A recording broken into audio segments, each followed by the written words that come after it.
Hi France எல்லோருக்கும் வணக்கங்க. இப்போ ஈரானு, அமெரிக்கா, இஸ்ரேல் இதெல்லாம் போர் வந்து நிக்காதவாட்டக்குது, நீடிக்க மாட்டேங்குது. அதனால கேஸு தட்டுப்பாடு நம்மளுக்கு தமிழ்நாட்டுல அதிகமா இருக்கு.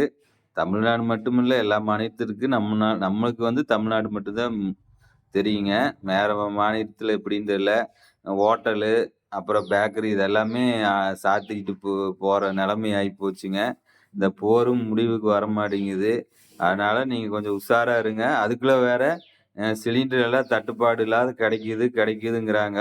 அவைங்க இங்க வந்து சிலிண்டர் கிடைக்கிற மாரி ஏற்பாடு பண்ண சொல்லுங்க. ஆனா உண்மையில வந்து சிலிண்டருக்கு வந்து ரொம்ப தட்டுப்பாடு இருக்குது. ஆனா அது தெரிய மாட்டேங்குது. பேட்டி குடுக்கலாம். நானும் தான் இங்க குடுக்கலாம். சிலிண்டர்லாம் வருதுங்க எங்க வீட்ல வந்துருச்சுன்னு பொய் சொல்லலாம். ஆனா பொருந்துற மாரி சொல்ல முடியாது. நெறையா மக்கள் வந்து விறகடுப்புல தான் ஆக்கிட்டு இருக்காங்க.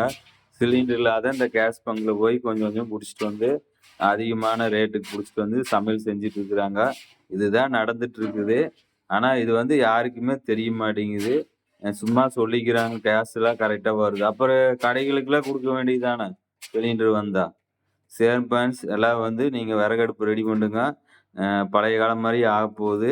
கொஞ்சம் வருமானத்தையும் கொஞ்சம் செலவு பார்த்து பண்ணுங்க.